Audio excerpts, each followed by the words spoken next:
ছোটো ভাই বোনরা, আমার একটা বিনীত নিবেদন করছি, সবাইকে নিয়ে একটা কথা বলছি যে মা বাবার স্নেহ এটা দেওয়া খুবই দরকার। তাছাড়া মা বাবা যতটুকু কষ্ট করছে সেইগুলাও বাচ্চাগুলালে শেখানো দরকার, কারণ বাচ্চাগুলা তো জানে না কষ্ট কী জিনিস,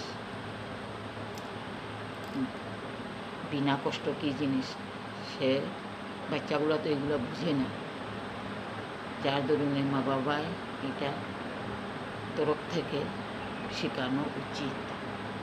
কারণ মা কত কষ্ট করে একটা ফ্যান এনেছে, সে তো বুঝবে না যে মা কত কষ্ট করেছে, ফ্যান তো আনিছে না।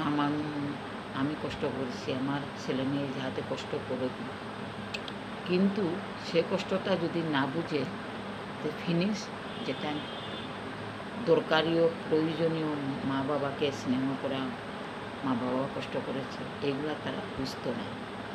যার দরুন ওইগুলা বাচ্চাগুলাকে শেখানো উচিত, দরকার, প্রয়োজন। এরপরেই তারা বুঝবো যে না, এইগুলা তো খুব কষ্ট মা বাবা পেয়েছে, তারাও মা বাবাকে আদর স্নেহ মমতা করবে। আমি বলেছি বলে আমাকে মনে অন্য কিছু নিও না, ভুল বুঝিও না। আর আমি বেশি কিছু বলবো না, ওইটাই আমি বলছি। অনুরোধ সবাই, যদি ভুলে থাকলে মাফ করে দিই।